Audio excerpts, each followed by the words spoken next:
This is the Center for Cognitive Archaeology, a relatively new field. And we've just established this center at the University of Colorado, and we're offering courses in this relatively new discipline. I was given the title of the talk, so I was stuck with it. Don't do this, younger people here. Change the title of your talk, but I did. Because I see paleoneuropsychology, talking about recent. I only thought of this title yesterday and bounced it off Professor Sherwood. So paleoneurology and neuropsychology would be this interface of remember the last slide that Emiliano did, and it said inferences for cognition in conclusions, number 3. So this is the inferences for cognition, and this is what we'll do is talk about this very predominant model, cognitive model, working memory, that was developed in experimental psychology. They weren't thinking about evolution. They were only thinking about modern minds in a laboratory and its role in human evolution. So here's this definition of paleoneuropsychology, using models and paradigms from psychology and the cognitive sciences. We're going to interpret the anthropological record, illuminate cognitive evolutionary development of Homo sapiens, hominins, and other, it should have been other species. The subdiscipline, cognitive archaeology, examines and makes these cognitive inferences.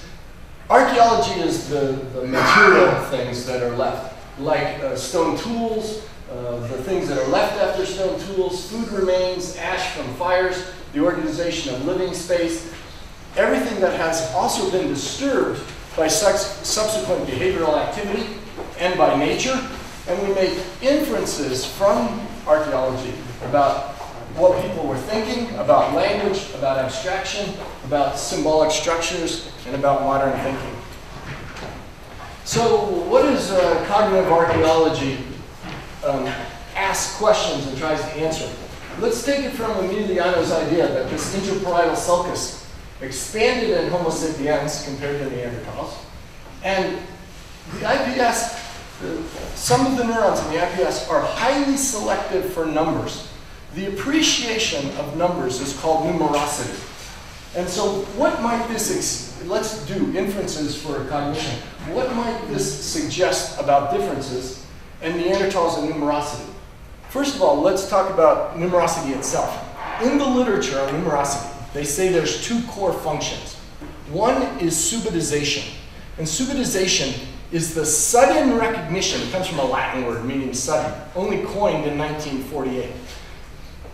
Sudden recognition of the difference between 1, 2, and 3 things. And what they found out is, in a particular paradigm, infants as young as 9 months old can subitize. The limit seems to be 3. Monkeys can subitize. The second core function in numerosity, it's got many names, but the one I decided on here was analog magnitude appreciation from the literature. And that is, you can tell the difference between 25 things and 50 things. You can't tell the difference between 25 and 27 things. You can't tell it's 25 things, but you know this is less than this set. And so these are the 2 core functions: subitization, analog magnitude appreciation. So this would mean, if Neanderthals had an interparietal sulcus, and they do, that Neanderthals could unquestionably subitize. Subitization is not counted, but probably, you know when we say it's as easy as 1, 2, 3? Subitization probably makes in counting very intuitive, 1, 2, 3. And so they could probably, if monkeys can do it, if infants can do it, and remember, if monkeys and infants can do it, it's independent of language, that they can, Neanderthals could subitize and they could compare things between 2 different sets. But what advantage might that have? Talk about cognitive inferences. Let's look at some of the cultural differences between Neanderthals and Homo sapiens at the end of Neanderthals' existence. Maybe 30,000 years ago, the last Neanderthal started to die out. We get elaborate ritual burials like sun gear. I don't know if you're familiar with sun gear, but a little boy and a little girl are buried in a grave about 27,500 years ago. 10,000 beads, ivory spears tapered to the size of their bodies, ivory discs, amazing burial, would have nothing like elaborate ritual burial in Neanderthals. Some said Neanderthals didn't even intentionally bury. I think that's being too unfair to Neanderthals. They probably buried intentionally. But because you intentionally bury somebody, doesn't mean that you had a ritual or a symbolic thought. It can be you bury somebody because they stink. And it's practical, otherwise it attracts predators. And also, I say a strong, Homo sapiens has innovation and creativity. Cave art, portable art, figurines, a penchant, a strong desire to make personal ornaments. Now, people point out in the record, Neanderthals made, like Neanderthal necklace, a book by Archaeology. They made necklaces, but it doesn't seem that the same penchant to make personal ornaments, although I can't deny them for Neanderthals. So, a fellow named Chris Henshelwood, who digs in Blombos Cave in the bottom of South Africa, he finds these beads, 77,000 years old. And he says, the beads were probably strung on a string, worn as a necklace, and that meant they had fully syntactic language. What? You wear the beads and you have fully syntactic? That's an inferential leap. That's an opinion and a speculation that goes beyond the data. So, regardless of the association of language and personal ornaments, if you wore beads, what could it mean? And these are the things that cognitive archaeology addresses or attempts to. Does it really imply fully syntactic language? Both it says, let's ask for a bridging argument. And I think bridging arguments are important to paleoneurologists, because you say, oh, what cognitive inferences, what might we make about these particular neurons that have developed or overdeveloped? So I think these bridging arguments are very important. And for example, what Henshelwood did was he jumped without a bridging argument. He says, necklace means language. In America, for a while, they had these white little shells that surfers would wear, little surfer boys. And they were always pretty boys with blonde hair, and they would wear these around their neck.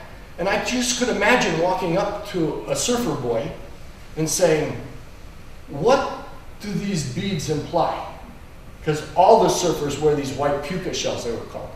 And I could imagine the surfer boy saying, huh? Not that I'm denying them fully syntactic language, but I'm denying them fully syntactic language. So, in cognitive archaeology and paleoneuropsychology, we're going to take cognitive and psychological models and apply them to the archaeological record and to anthropological issues. And the most predominant model has been this thing called working memory. Baddeley and Hitch, when I was in school 100 years ago, we had only short-term memory, long-term memory. This was cognition. If you took a course in learning and cognition, that's what you learned. We have short-term memory, we have long-term memory. Baddeley in '74 said, enough. The mind is more complicated than that. And Emiliano Zreiga had a discussion with him. He says, when somebody says working memory, nobody knows what they're talking about. When you hear in the literature, and it's true, if you see a title, working memory, sometimes it just means this. You keep in your mind a short-term verbal acoustic idea, and you keep it active, like a phone number. And you keep it in mind. And if somebody talks to you, say, no, because you keep repeating it. That's one version, it's one connotation of working memory. But that's not Baddeley and Hitch's working memory. So you actually have to read the article and see, do they mean Baddeley Hitch, or do they mean this very simplistic, short-term verbal acoustic memory? I like Sigmund Freud very much. I'll tell you Sigmund Freud's favorite joke later. I've learned it in Spanish, so this would be very interesting.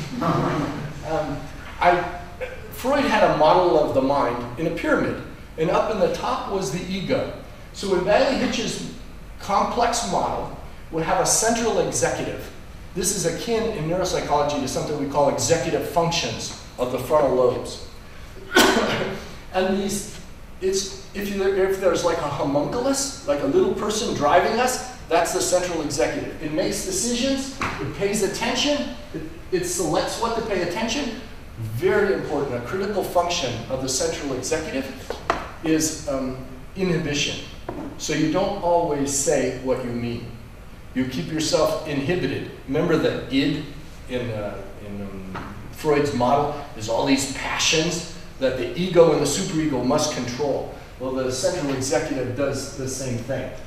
Let's jump down here, because he first started out battling it with the central executive, phonological store, and visual spatial sketchpad. I like the phonological store. We'll go there first, because I like this demonstration. I have to think of remote languages that Emiliano doesn't know. Okay, so let's try this on you. Repeat after me. Ek, do, teen. Perfect. And do you know what you said? It's a Southern Dravidian language in India, not related to Hindi or Sanskrit or Latin or Greek, like an independent language. You said 1, 2, 3. Ek, do, teen. Actually, that was Hindi. Anyway, if you say, so this is phonological storage. You can keep it for a while. If you don't repeat it, you lose it. So, but watch this. If I say ek, do, teen, ek, do, teen, ek, do, teen. In your mind, do it, but don't say it out loud. And if you keep it up, whether you like it or not, it will descend into declarative long-term memory. So just keep repeating it. Another way to send an idea into long-term memory is if you said ek, do, teen, and I shocked you. I gave you sudden arousal.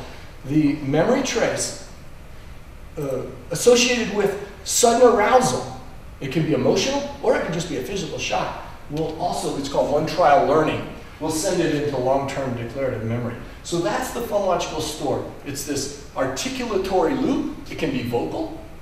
You can do it in your mind subvocally. Aboitiz has shown that this phonological store associated with the evolution of primates. Visual spatial sketchpad, according to Baddeley, is what we see and spatial relationships. So we can see pictures of things, but we also can memorize where we're going and spatial things, how to get out of here. Baddeley later added the episodic buffer. And I saw a fellow who at the university who was working in memory, and he stopped me in the hallway, and he just said, "What the heck is this episodic buffer that Baddeley has just added?" Baddeley kind of artifactually added. He says the central executive has no memory of its own. So he created the episodic buffer, where if I see Emiliano's face, I use the visual spatial sketchpad and my phonological storage get integrated by the episodic buffer, and I can hold it in temporary store. It can also go down into long-term memory, not just declarative for words, but pictures are memorized also. Down here, procedural long-term memories. And procedural are really different than memorizing ek, do, teen, 1, 2, 3 in Hindi. Procedural long-term memories are like for motoric action, like juggling, like stone napping. The difference is you could probably learn ek, do, teen in 5, 10 trials, and you're done. It'll probably last for a year. Learning a motor procedure takes repetition, many, many trials. And they both have a different neurological substrate for learning. So this is the model that we're going to apply to archaeology. Tracy Alloway has recently proposed that this is the new intelligence. Working memory capacity. Now, important to remember is working memory capacity is much like intelligence. You know the G factor, the general intelligence factor? It extends to many different tasks, like vocabulary, like arithmetic tasks, like digit span. But you can't measure working memory, or you can't measure intelligence without measuring it in a domain. So G factor, intelligence, is non-domain specific, just like working memory capacity is non-domain specific. So let's do this. We'll take that basic picture, and apply it to ancient hominids, to the Australopithecines or even earlier. So they had a basic working memory capacity. Were monkeys able to hear sounds and cries? Yes. They could, they could even repeat it probably in their own minds. We don't know, but that's probably likely. Could they see things? Could they recognize other monkeys? Could they learn spatial things? Absolutely. Modern vervet monkeys teach their baby monkeys at least 3 different sounds for 3 different kinds of predators that elicit 3 different kinds of responses. So the present primates, probably extinct primates, had a basic working memory capacity, and early hominids had a basic working memory capacity. So with this archaeologist, Thomas Wynne, we've proposed 2 stages of development of modern thinking. And the first probably occurred from the tree life to ground life. You know, Lucy had all the proportions 3 million years ago for living in trees, right? She was only barely 3 feet tall, 60 pounds. She lived in a nest in a tree. She probably mated in nests, slept in nests, kept her baby in a nest, came down on the ground, we know, and supplemented food, probably getting meat, which allowed for a brain expansion. We think it wasn't a smooth, modern thinking transition the whole way. The first leap was when we started to live on the ground. It presented very particular challenges. The second, probably about 100,000 years ago, where in archaeology there's this debatable explosion of culture. We don't find figurines and personal ornaments and cave art before about 75,000 or 100,000 years ago. It seems like it came all of a sudden, although that's debatable. So that's this second one, second big leap in our modern thinking. And Tom Wynne and I wrote a book, The Rise of Homo sapiens, and we kind of kidded and said we got tired of writing and we stopped 32,000 years ago. So we never made it to the Mayans or the Egyptians. But the reason we stopped at about 32,000 years ago, when this figurine was made, which looks like a female lion head on maybe a human body, because we think fully modern minds were in place. The working memory capacity, basic working memory capacity was there, enhanced, and enhanced probably beyond the working memory capacities of Neanderthals. So what was this first tree life to ground life transition? We know now chimpanzees live in nests. They actually make new nests every night. They usually leave a tree. But imagine when you're living in a tree, Lucy, it wasn't the more nests, the safer you were. Because at some point, if you had too many nests, the predators would know, hey, this tree's full of monkeys or Lucy's, you know? So there was a limited amount. But imagine when you make the full transition to ground life. It was the more the merrier. You needed more people for protection than you needed in trees. I presented this in 2006, and only archaeologists, and they laughed at me, so thank you. So, Dunbar and others have said the social brain. When we had larger groups, because we needed that protection, it takes too long to groom. You can groom a small group. Grooming calms other monkeys down, other primates. It socially bonds them, reduces aggression. So they say what happened was we started verbally grooming. Hey, I like your t-shirt. Hey, I like your shoes. And then we can groom a much larger group of people faster. Here's something that I used to work in a sleep laboratory and EEG monitor people for NASA. When they send astronauts into space, they want to know how their sleep would change. So one of my specialties was sleep. And I started thinking about sleep. Sleep has 2 very dangerous stages. One is delta wave sleep.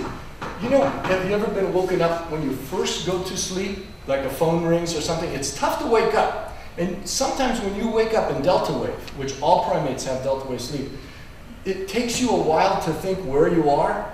Have you ever done that? Or even who you are? Like you go, where am I? Who am I? Oh yeah, I remember now. You know, and then you say, I'm not at home, am I? You know, or you say, I am at home. Anyway, that's delta. You wake humans up in delta. You say, are you dreaming? No. Are you thinking of something? No. What are you doing? I was trying to sleep. So it's dangerous because you are so not in contact with the stimuli in the environment. It usually comes on at the beginning of sleep. You hardly get any delta or slow wave sleep later. The second is REM sleep. And maybe you've done this. When you're starting to wake up, usually at the end of a dream period, excuse me, you dream that you're awake but you can't move. Have you ever had that? You dream you can't move, you go, ah! What you're doing is that's the muscle atonia. Probably we know we have these neurons that inhibit your movement when you're dreaming. Because it was probably dangerous. Imagine you're in a tree. Monkeys have REM sleep. They have dream sleep. So we know that probably the Australopithecines had REM sleep. Not in our proportion, but they had REM sleep. Imagine if you started to act out a dream in a nest 45 feet high. You would die. So we've developed these very inhibitory motor neurons that stop us from acting out dreams. This would be very dangerous in a nest. So, Homo sapiens has the most REM sleep compared to even chimps. Chimp has slightly less than 20%, monkeys about 7 to 15%. So what we see is this trajectory of increased REM sleep. And so what we proposed in 2006 was when we got it on the ground, it released pressures against a single sleep period. Imagine how 45 feet high in a nest, you wouldn't sleep well, especially in Burgos the last few days. The rain's coming in. This could not have been very comfortable. It could not lead to a single solid sleep period with extended REM because of the dangers, sleeping in a tree. So, what are the advantages for modern hominids, especially Homo sapiens, of the cognitive advantages of REM sleep? One might be this threat simulation and priming. Revon Suo, a Finnish psychologist, said, what we do is we dream very often about being predated upon, or falling, or being unprepared, like naked. And what he says is, when you wake up from such a dream, by the way, if you poll college students, anyone, and say, record your dreams, 2/3 of the dreams are usually negative themes. Only 1/3 positive. So the idea that we have these negative dreams because you wake up and then you say, oh, I better remember my raincoat. So you dream about yourself naked, it primes you in the morning to be better prepared. 2 psychologists more recently said that it's a social mechanism too. You rehearse against people usually you don't like, you see in your dreams, sometimes people you like. You rehearse interactions against them, you wake up, you're better prepared. A second advantage, you have a longer REM period, you know that dreaming is inherently creative, bizarre, and you can't control it, right? One time on my postdoc, I did a postdoctoral fellowship in neuropsychology. I dreamt I was in the teaching hospital, and the hospital was made of mashed potatoes. But I'm a clever fellow. I was thinking, this isn't going to work. How are these doors going to open against the mashed potatoes? But I didn't think in the dream, oh, this is so silly, it's just a dream. I'm dealing with doors in mashed potatoes. So Hartman, a psychiatrist, says, dreaming casts a wider neural net, and it gets in these contradictory elements. You put them together in ways that sometimes become useful. Like, here's artists who said they have a dream, gave them an idea for artwork. Here's musicians who said a dream gave them an idea for music. I once had Keith Richards. If you look in history books, he's from the Rolling Stones, this old rock group, and he had this song, Satisfaction. And I said, it came to him in a dream. Well, I got his book, his recent autobiography, and he said he went to sleep, he woke up, he had a tape recorder beside his bed. He knew he was playing guitar before he went, probably didn't fall asleep, he probably went unconscious, but it's semantics. He woke up, played the tape recorder, and he heard the Satisfaction riff. So did it come to him in a dream or a drug state? or somewhere in between. I took them off the list. Writers, scientists, Mendeleev, the periodic table, K. Coolidge figured out the benzene molecule. The automatic sewing machine. Elias Howe had a dream. He couldn't figure out where to put the thread in the needle in an automatic sewing machine. He was captured by cannibals, and they were about to eat him, and they all had spears, and the top of the spear was a hole. He woke up and said, "That's it!"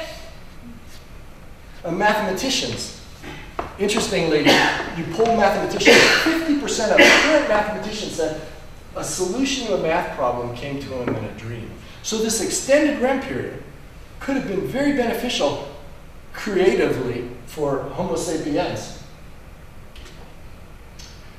Here's some other challenges that we didn't have when we were in a tree, that natural selection is going to select upon those who solve these issues.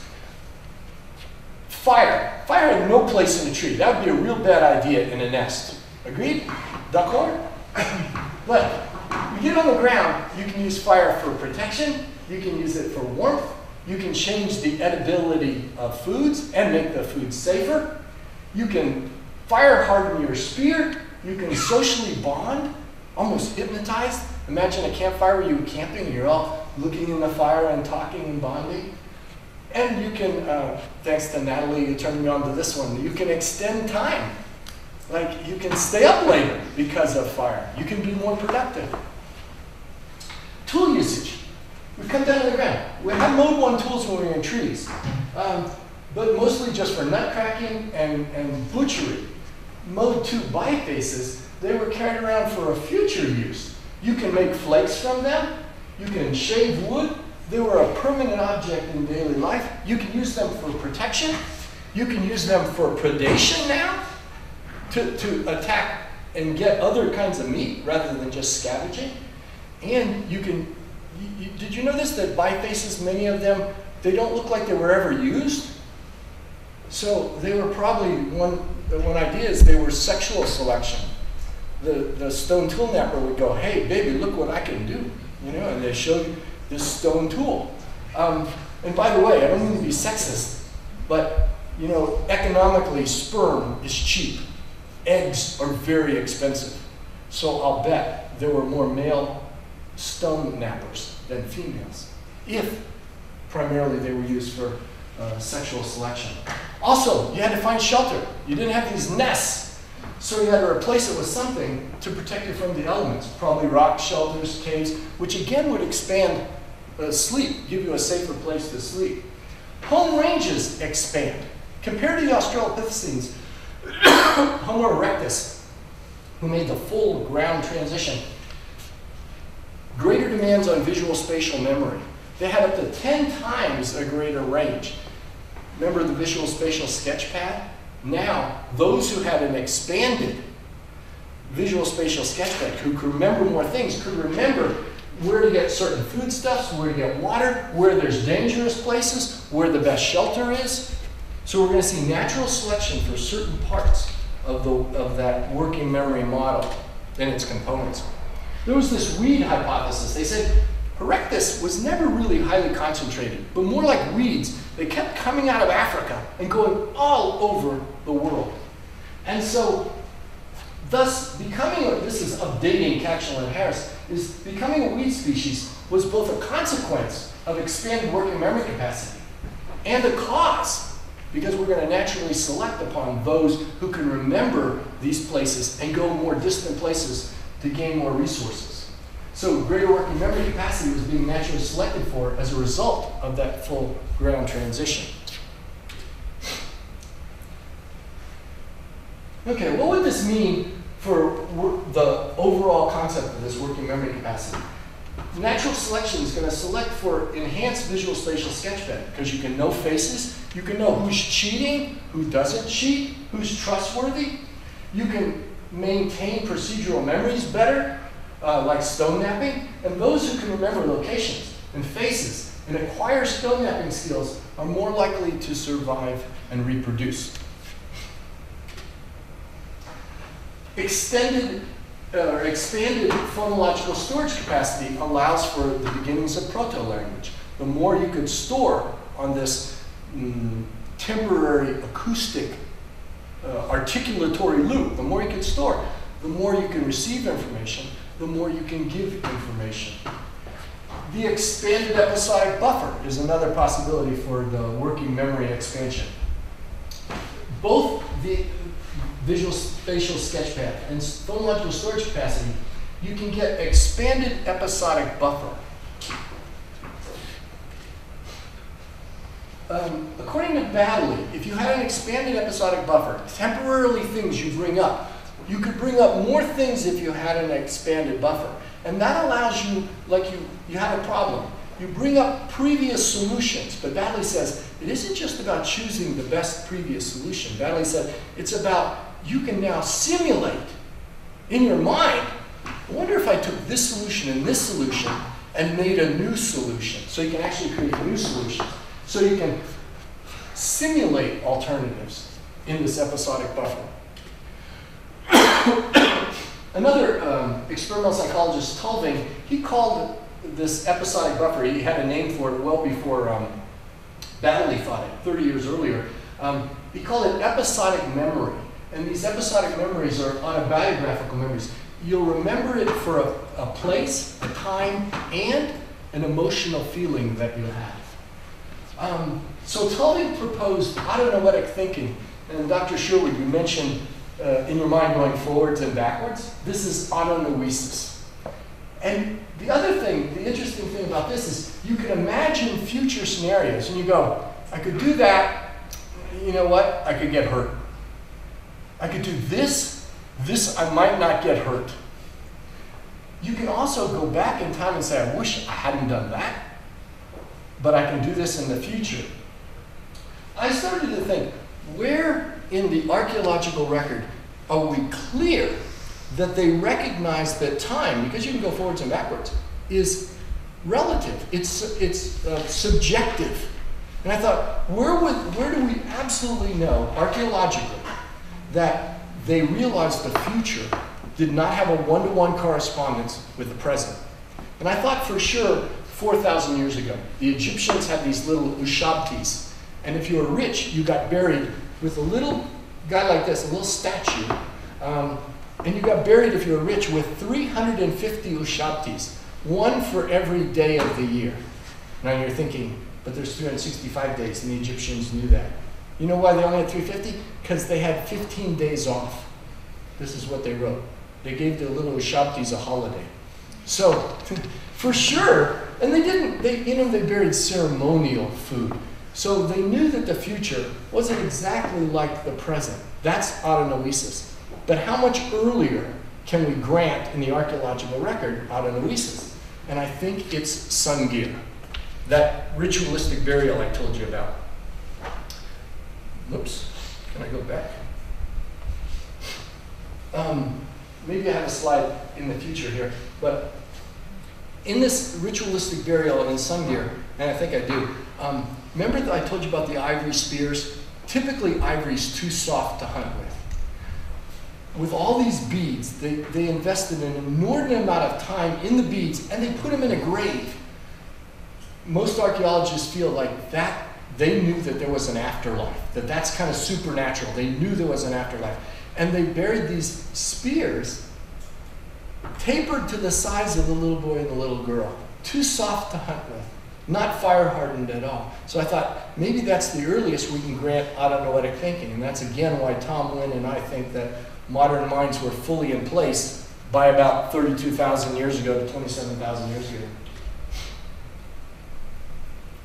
So I say, Homo erectus went along swimmingly for another 1.5 million years. We're ready to go to our second leap. What led to the Sungir burials? What led to the modern minds that created the Hohenstein Shuttle, amazing figurine? Around 200,000 years ago, they carried around little polished skull pieces. This is Homo huerto in Ethiopia. Very sophisticated hafting procedures. They used resin, they used ochre, they had to heat it at certain temperatures. This is Lynn Wadley, who showed experimentally it was extremely sophisticated hafting procedure. They began bead wearing. one thing that Henschel still hasn't thought about is, he said, well, they were strung on a string, it must have been worn around the neck. But what happens if, like a rosary, they were counting something? It's possible these shell beads were not necklaces, but used for counting. So, around 100,000 years ago, again, we're nothing but genetic events. Tom Wynn and I are not saying a single gene comes online and creates modern minds. Most of the things that happen to us, good things like modern thinking, like executive functions. Executive functions, the central executive, the frontal lobe, these are highly heritable traits. Some studies have shown that our abilities to make decisions, like they say natural born leader, that those executive functions are anywhere from 70% heritable to 98% heritable. Well, not a single gene, it's a bunch of genes, polygenetic. Imagine Neanderthals are making decisions, Homo sapiens making decisions. Another gene comes online and advances our thinking so that we have advanced executive capabilities. Imagine the hunting that Neanderthals did. They take on a 3,000-pound woolly rhinoceros, and their spears, they don't look like they were thrown. It's debatable, but it looks like they were thrust. Can you imagine the bravery of Neanderthals? They take these spears and they're thrusting them into the side of mammoth and woolly mammoths. Now remember, we see the statue out front. They're strong guys. Probably the average one, I estimate, could bench press 500 pounds. They were extremely thick-boned, very strong bodies. And they thrust these spears in the side. Archaeologists or anthropologists call the skeletons of Homo sapiens sapiens, they call them gracile. We were thinner. We were lighter. We weren't as strong. But I could just imagine when Homo sapiens comes into Europe and they're watching Neanderthals perhaps, because they coincided about 10,000 years. They're watching Neanderthals stick the spears in the side of woolly mammoth. And I could just imagine the gracile Homo sapiens sapiens going, you could get hurt. You know what I say is, you go over there, Jimmy will come up this way, boom, to the woolly rhinoceros, and we'll get him caught.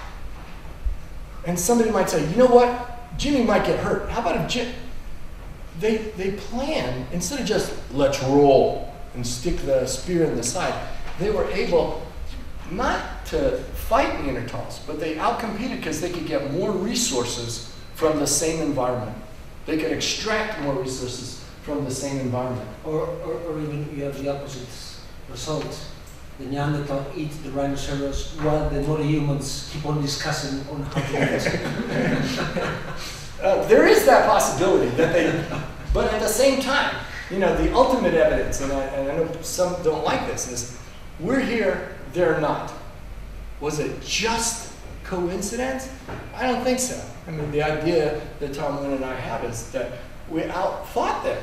We were able to simply make better decisions, perhaps by some genetic or epigenetic event, that we were able not to be necessarily smarter, but more clever, more sophisticated plans that didn't involve getting hurt. Trinkhaus in 1985 looked at skeletons of Neanderthals, and he found a lot of arm, shoulder, head, and neck injuries. Not so with Homo sapiens buried, or they found the bodies at the same time. And they said, it looks like, what does that look like in compared to modern burials? Who has those same injuries? And they found out rodeo people. People who ride horses and jump on the animals and wrestle them to the ground, or ride bucking broncos and stuff. That's who it, so it looks like Neanderthals were like 1-to-1 with these animals. Homo sapiens was going, boy, that looks like he could get hurt.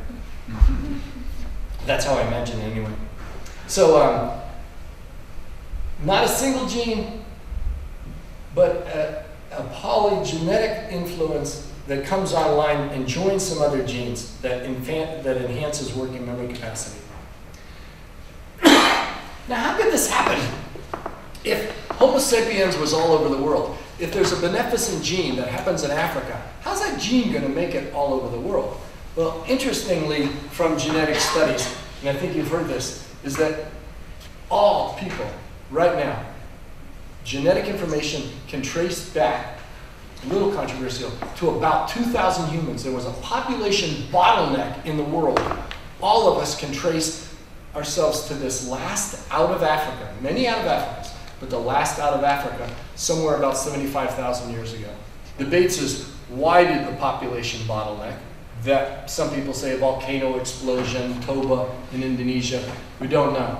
But imagine if you only have 2,000 people, a beneficent gene could pass through subsequent generations and it could affect all of us. So, we are largely natural selection upon genetic mutations. Some terrible ones, the child or the infant or the fetus is immediately taken out of the gene pool. Some, the mutations don't matter, and every now and then we have a beneficent gene, and that's what we propose. It might have been a beneficent gene additive. And it can, in a small group, it can spread more quickly.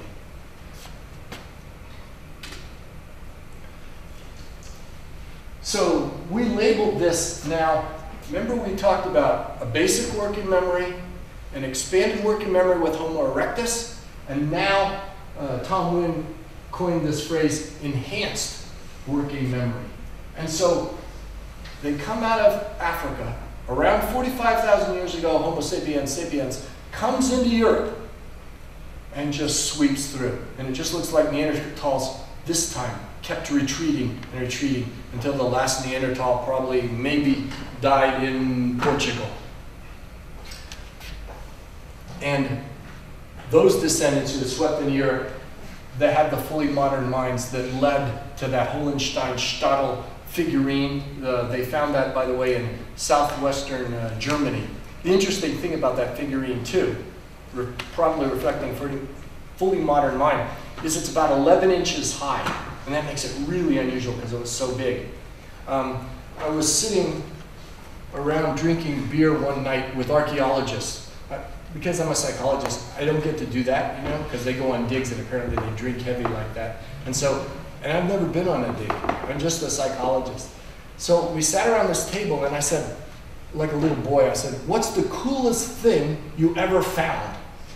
And this guy, Nicholas Kennard, said his professor gave him a box with 200 pieces of ivory.